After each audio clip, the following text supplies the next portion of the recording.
आज कागभूषण जी महाराज गरुड़ जी से कहते हैं, हे गरुड़, ऐसा स्वभाव संसार में किसी का है ही नहीं जैसा स्वभाव प्रभु राम का है। शील स्नेह का निर्वाह करने वाला ऐसा कोई है ही नहीं संसार में जैसे प्रभु राम है।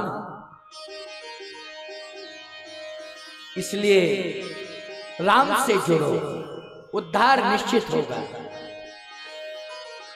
अब आप विचार करना, आगे जैसे ही अहिल्या का क्रम बढ़ेगा, अभी आने वाला है अहिल्या का चरित्र, क्योंकि ये भी नारी है।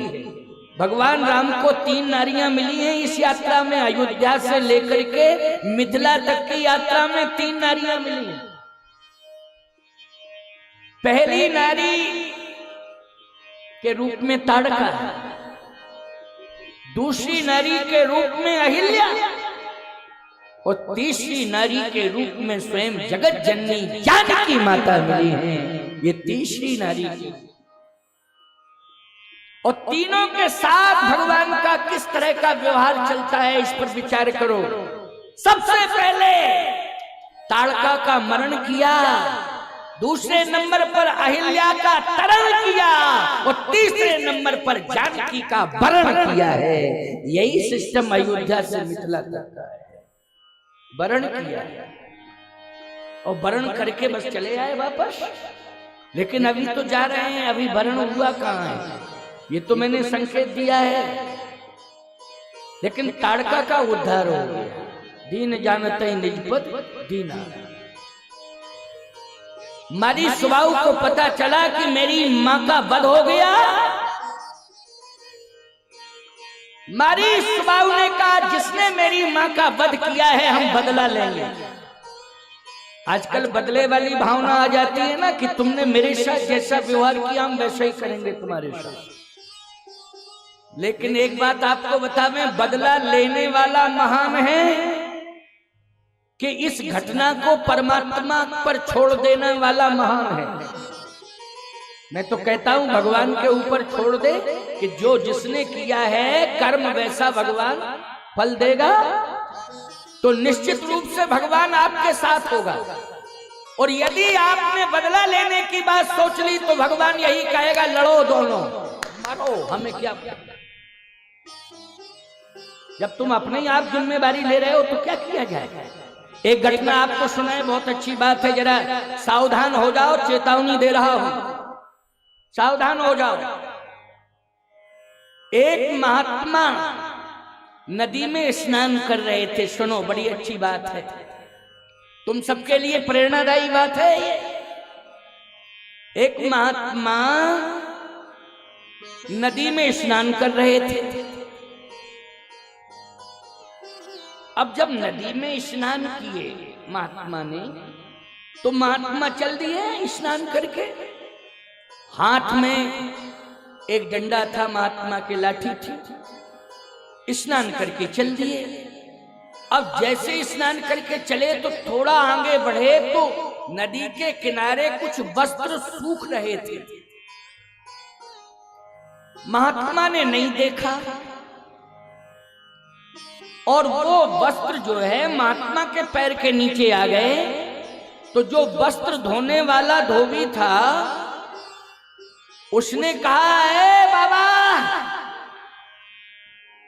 मैं इतनी मेहनत के साथ वस्त्र धो रहा हूं,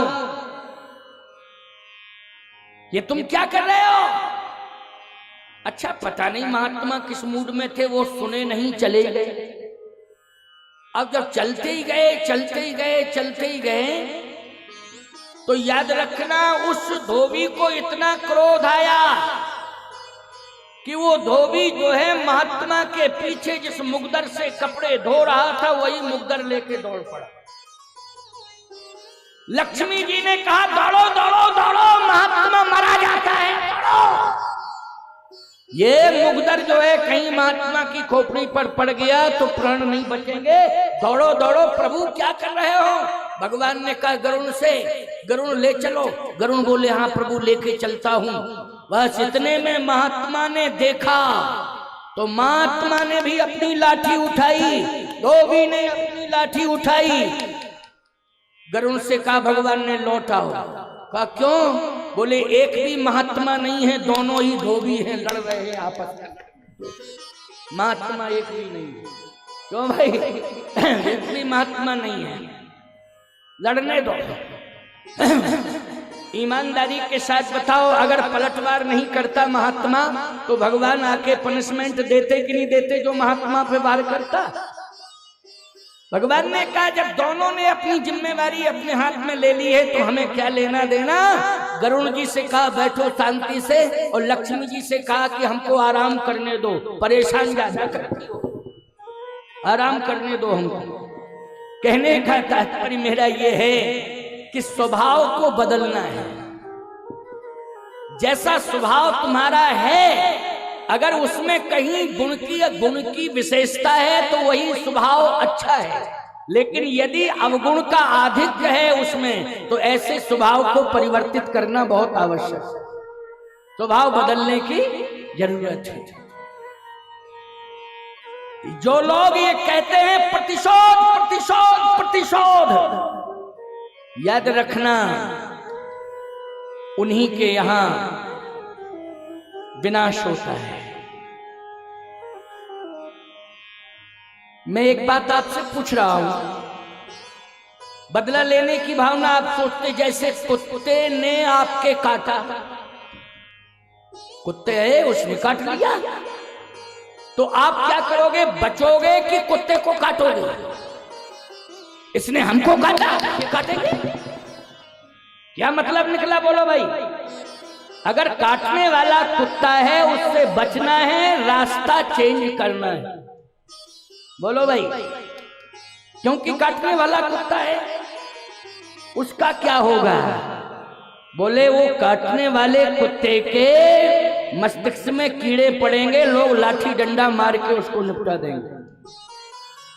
कितने कुत्तों के कीड़े पड़ जाते हैं? बोलो पड़ जाते हैं कि नहीं? पागल हो जाते हैं। काटने वाले कुत्तों के कीड़े भी पड़ते हैं, पागल भी होते हैं, फिर लोग बोलो लाठी डंडे से मार के निपटा देते हैं कि नहीं निपटा देते हैं? ये लोगों की मार नहीं है, परमात्मा की मार है अपराधी के ऊपर। इसलिए परमात्मा की मार पर विश्वास करो। मारना है अगर किसी को तो मार से फायदा क्या मिलेगा? अगर मार दोगे जान से बदला ले सकता है, जान का मारा हुआ सिर उठा नहीं सकता, एहसान का मारा हुआ सिर उठा नहीं सकता, एहसान का मारा हुआ। इसलिए कुछ कार्य ऐसे हैं जो भगवान पर छोड़ दिया गया। आज मारी स्वभाव ने संकल्प ले लिया कि मैं बदला लूंगा, क्योंकि मेरी मां का वध किया है। लेकिन कभी मारी स्वभाव ने ये सोचा कि ये मां ने मुझे राक्षस बनाया है। बोलो किसने राक्षस बनाया है? जल्दी बताओ। मां ने राक्षस बनाया है। कभी ये नहीं सोचा किस मां ने मुझे राक्षस बना दिया है? ये सोच लिया कि मारा है मैं बदला लूंगा।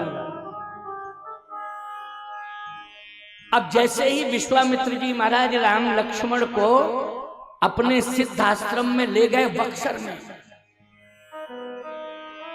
अब भगवान राम ने कहा कि बाबा आप विलंब मत करो, आप तो यज्ञ करो, यज्ञ करो, अब डरने की जरूरत नहीं है। विश्वामित्र जी ने कहा दो खूंखार आतंकवादी और हैं, इसी ताड़का के बेटे हैं मारीच सुबाहु। भगवान ने कहा हमें मालूम है मारीच सुबाहु है, लेकिन आपको डरने की जरूरत नहीं है, मैं यज्ञ की रक्षा करूंगा, मारीच सुबाहु कुछ नहीं बिगाड़ पाएंगे, आप चिंता मत करो। कल भी मैंने कहा था कि मारीच सुबाहु व्यवधान करेंगे और करते रहेंगे, लेकिन बिगड़ेगा कुछ नहीं। क्यों? मारीच सुबाहु चाहे जितना व्यवधान करते रहे, लेकिन इस यज्ञ की रक्षा तो स्वयं भगवान शंकर कर रहे हैं, प्रभु राम कर रहे हैं। इसलिए जहां प्रभु राम करेंगे वहां कौन क्या बिगाड़ पाएगा? बोलो विश्वामित्र जी के यज्ञ की रक्षा कौन कर रहे हैं? जल्दी बोलो। विश्वामित्र जी के यज्ञ की रक्षा स्वयं प्रभु राम कर रहे हैं। कौन विश्वामित्र जी के यज्ञ को नष्ट कर सकता है? इसलिए आप तो यज्ञ करो। प्रात कहा, प्रात कहा मुनि सन रघुराई, निर्भय जग करो तुम होम करन लागे मुनि झारी, आप रहे मख की रखवारी। सुन मारीच निशाचर को ही, ले सहाय धावा मुनि द्रोही। भगवान ने देखा मारीच आ रहा है, ये बड़ा भाई है, सुबाहु छोटा है, पीछे आ रहा है। चलो मारीच से पहले निपटते हैं। भगवान ने बिना फर का बाण निकाला तुंडली से। फण नहीं लगा था, फण नहीं था, केवल बाण ही बाण था, फण नहीं था आगे। जो फण से ही तो, क्यों भाई, फण में ही सारा का सारा शक्ति समाविष्ट है। किसमें है? फण में। लेकिन बिना फण का बाण किसी काम का नहीं होता है, अस्तित्वहीन है। लेकिन फण में ही सारी शक्ति समाई थे, परंतु शक्तिहीन बाण छोड़ा है राम ने। अर्थ ये हो गया, बिना फण का बाण मानी शक्तिहीन बाण, शक्ति नहीं उसमें। आप कहोगे लिखा है क्या? लिखा है, तभी तो मैं कह रहा हूं। बिन फर बाण, बिन फर बाण राम तहि मारा, सत जो जन का सागर पारा। बिना फल का बाण भगवान ने दिया, तो अब कल्पना करो आप, मारीच ये देख रहा है कि इसमें फण नहीं है, लेकिन मैं उड़ा जा रहा हूं। ये बिना ही फण का बाण, और याद रखना बड़े बड़े बलवान थे, निज निज बल सब काहू भागा, पार जाए कर संशय राखा। समुद्र को पार नहीं कर पाए, लेकिन भगवान के बिना फण के बाण ने मारीच को समुद्र के उस पार लंका पहुंचा दिया। बोलो पहुंचा दिया कि नहीं? बिना ही फण के बाण ने लंका पहुंचा दिया। अब सोचो भगवान में कितनी ताकत है कि बिना ही फल के बाण में लंका पहुंच गया। अगर अपराधी हो, अपराध करोगे तो याद रखना भगवान का बाण तुम्हें दिखाई नहीं देगा, लेकिन तुम्हें कहां पहुंचा देगा ये कल्पना से परे। कहां पहुंचा देगा ये कल्पना से परे। अंदाज कर लो कि मारीच को कहां पहुंचाया, समुद्र के उस पार लंका में। तो तुम कहां पहुंचोगे, इसके बारे में जरा विचार करना। ये बात मैं इसलिए कह रहा हूं कि उन आतंकवादियों को मैं ये बता देना चाहता हूं जो लोग हमेशा देश में व्यवधान करने की कोशिश करते हैं। याद रखना, इस भारत के ऊपर श्री राम का राज्य है। बोलो किसका राज्य है इस भारत के ऊपर? आधिकारिक राज्य की बात मैं कर रहा हूं, याद रखना। बोलो भाई राम राज्य है कि नहीं? ईमानदारी के साथ बताओ। पार्टीवाद से दूर हो जाना, ये मत सोचना। इसलिए मैं कह रहा हूं कि आज रात्रि के 12 बजे भी कोई बहू बेटी अकेली निकल जाती है तो कोई माई का लाल हाथ छूने वाला नहीं है, कोई माई का लाल स्पर्श करने वाला नहीं है, याद रखना। बोलो इतनी निश्चिंतता आ गई। सबसे ज्यादा सम्मान किसका होता है राम राज्य में? नारियों का सम्मान होता है, याद रखना। सबसे ज्यादा नारी जगत का सम्मान होता है, मातृशक्ति का सम्मान होता है। बोलो भाई मातृशक्ति का सम्मान हो रहा है कि नहीं हो रहा है? आज नारी का सम्मान सुरक्षित है, और यदि किसी ने आंख उठा करके देख लिया है तो याद रखना उसकी आंख निकाल ली गई है। प्यारे, आज ये स्थिति आ गई है अपने भारत में। आज कोई आंख उठाने वाला नहीं है कि आंख उठा के देखे। और मैं एक बात कहना चाहता हूं, सुन लो कान खोल करके। पाकिस्तान में इतने आतंकवादी रहते हैं, इतने आतंकवादी रहते हैं कि पूरा पाकिस्तान ही आतंकवादियों का अड्डा है। लेकिन सही बताना, इस समय वर्तमान के हालातों पर विचार करना, कोई भी पाकिस्तानी आतंकवादी भारत में घुसने की हिम्मत जुटा पा रहा है?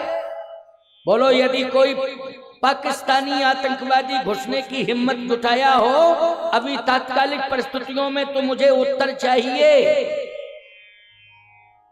इसलिए याद रखना, इस समय आतंकवादी भी भारत में आने के पहले विचार कर रहा है कि मैं अगर जाऊंगा तो मार तो नहीं पाऊंगा, लेकिन मर के आऊंगा, यहां जिंदा नहीं आ सकता हूं, किसी को नहीं मार पाऊंगा, मर के आऊंगा। और याद रखना, ऐ भारत के वीर सपूतों, आतंकवादियों ने भारत में आकर के हमारे सैनिकों पर गोलियां बरसाई थी। हमारे भारत के वीर सपूतों ने पाकिस्तान में घुस करके सर्जिकल स्ट्राइक करके मौत के घाट सुला दिया था। उनके घर में घुस करके मारा, उनके घर में घुस करके उनको मारा था। याद रखना, राम राज्य में कोई कमजोर नहीं है, राम राज्य में सभी शक्तिशाली। राम राज्य में कोई कमजोर नहीं होता है, राम राज्य में सभी शक्तिशाली होते हैं। याद रखना, यही राम राज्य है। भले ही सरकारी रिकॉर्ड में राम राज्य नहीं लिखा जा रहा है, लेकिन अनुभव हम कर रहे हैं, हम शक्तिशाली हो गए हैं, और इतने बड़े शक्तिशाली हो गए हैं हम। यही राम राज्य का प्रमाण है कि आज पूरी दुनिया नतमस्तक हो गई है भारत के आगे, पूरी दुनिया नतमस्तक हो गई है, हर देश नतमस्तक हो गया है। हम इतने शक्तिशाली हो गए हैं, यही राम राज्य है, याद रखना। और थोड़ी बहुत जो कमियां बची हैं 2025 के बाद वो भी सफाया हो जाएगा, निपट जाएंगी। जो आसुरी शक्तियां हैं वो बचेंगी नहीं 2025 के बाद। साफ साफ बोल रहा हूं, याद रखना। इसलिए वीर सपूतों, अपने भारत की आन मान शान को समझो, क्योंकि आज भगवान राम ने यह दिखा दिया है मारीच को कि मारीच, मैंने ताकत का प्रयोग नहीं किया है, ऐसा शक्तिहीन बाण छोड़ा है, लेकिन उसकी ताकत को तू समझ रहा है कि कहां पहुंच गया है, कहां पहुंच गया है? लंका में। लंका में पहुंचने का मतलब है मनहु चुनौती दी। मैंने रावण को चुनौती दी है, बोलो चुनौती दी। मारीच को भेज करके क्या किया है, बोलो, रावण को चुनौती दी है। अच्छा सही बताओ, रावण जो है मारीच मामा है, तो रावण कौन है, जल्दी बोलो। भांजा हुआ, यहां क्या कहते हैं, भांजा ही कहते हैं, भांजा क्या? हाँ, हम पूछते जा रहे हैं इसलिए कि थोड़ी मदद कर रहे हैं ना हमारी। एक बात आपको बतावें, सबसे पहले हम जिला भरतपुर, अलवर और डींग, इनके मध्य में यदि सबसे पहले आए थे तो जालूकी के कृष्णा महाविद्यालय परिसर में मेरी कथा हुई थी, बड़ी अद्वितीय कथा हुई थी। उसके डायरेक्टर बैठे हुए हैं शांति स्वरूप शर्मा जी। मैंने आज भी मैं विद्यालय में ही ठहरा हूं, महाविद्यालय में ठहरा हूं। आपको मालूम है इतनी गर्मी में इतनी ताकत मुझे कहां से मिल रही है? ये शांत स्वरूप जी के बच्चों की सेवा से मुझे ताकत मिल रही है कि मैं इतनी गर्मी में भी बोल रहा हूं। बड़ी सेवा हो रही है। इस तरह से संभाले हुए हैं कि महाराज जी किसी भी प्रकार से अस्वस्थ ना हो जाए, इस तरह से सेवा कर रहे हैं और पूरी सेवा का भार लिया है। मैं कहता हूं यज्ञ का बहुत बड़ा सहयोग किया है कृष्णा महाविद्यालय जालूकी में, और डायरेक्टर बैठे हैं संत स्वरूप जी। मैं आज इस मंच से उनको बहुत बहुत आशीर्वाद दे रहा हूं कि आप संत सेवा कर रहे हैं। संत स्वरूप जी आए मेरे पास एक मिनट के लिए। देखो ये सेवा का संकल्प लिया है। हमारे साथ जितने भी लोग आए हैं सबकी सेवा में कृष्णा महाविद्यालय लगा हुआ है। डायरेक्टर शांत स्वरूप जी, मैं बहुत आशीर्वाद देता हूं। माला पहना करके ताली बजा करके स्वागत करो शांत स्वरूप जी का। पूरे विद्यालय परिवार को मेरा आशीर्वाद है, पूरे विद्यालय परिवार को मेरा आशीर्वाद है, बहुत बहुत आशीर्वाद। उनके साथ में उनके साथी लोग सभी आए हैं, मैं सभी को आशीर्वाद दे रहा हूं। आइए सुनिए जरा, मेरी बात को ध्यान से सुनिए। मारीच जैसे ही पहुंचा लंका तो रावण ने कहा कैसे आ गए हो मामा जी। मारीच ने कहा भांजे जी अब बच सको तो बचो, नहीं मरना कन्फर्म, मरना कन्फर्म। रावण ने कहा कि इतनी बड़ी शक्ति पैदा हो गई है क्या। मारीच ने कहा सनातन की ताकत आ चुकी है, सनातन की सबसे बड़ी शक्ति पैदा हो गई है। अब मुझे लगता है कि कोई भी राक्षस बचेगा ही नहीं, समूल नष्ट होना है। तो मारीच ने कहा कि समझ जाओ तो समझ जाओ। रावण ने कहा अच्छा कैसे बचेंगे ये बताओ। मारीच ने कहा कि बस उनकी शरण में चले जाओ तो बच सकते हो, शरण में चले जाओ तो बच सकते हो, यदि शरण में नहीं गए तो बचने वाले नहीं निश्चित रूप से। रावण ने कहा कि नहीं नहीं ये तो तुमने देखा, ये तुम्हारी आंखों का नजरिया है, मैं खुद आके देखूंगा। मारीच ने कहा तो एक काम करना, जनकपुर जा रहे हैं चले जाओ जनकपुर, वहीं देख लेना। जनकपुर जा रहे हो, वो जनकपुर जा रहे हैं वो जिन्होंने मुझे लंका भेजा है, क्योंकि विश्वामित्र जी का यज्ञ पूरा होगा तो कहां जाएंगे राम जी, जल्दी बोलो। राम जी जनकपुर जाएंगे, जनकपुर जा रहे हैं वो। अगर आपको देखना है तो जनकपुर जा करके देख लो। अच्छा बोलो सीता राम जी के विवाह में रावण आया कि नहीं आया, जल्दी बोलो। रामायण पढ़ते हो तुम सब, रावण पहुंचा कि नहीं पहुंचा, पहुंचा है। और ये ताकत देखने के लिए ही गया था और इसने अपनी ताकत आजमाई है। बहुत बढ़िया बात आगे मैं बताने वाला हूं, आप सुनिए। ये मारीच ही कह रहा है कि देखना हो तो जाके जनकपुर में देख लो, ये मारीच ने कहा। और सुनो, सुबाहु, इस सुबाहु को तो भगवान ने अग्निबाण से जला डाला। अग्निबाण बोले पावक सर, सर मानी बाण, पावक मानी अग्नि। पावक सर सुबाहु पुनी मारा, अनुज निशाचर कटक संहारा।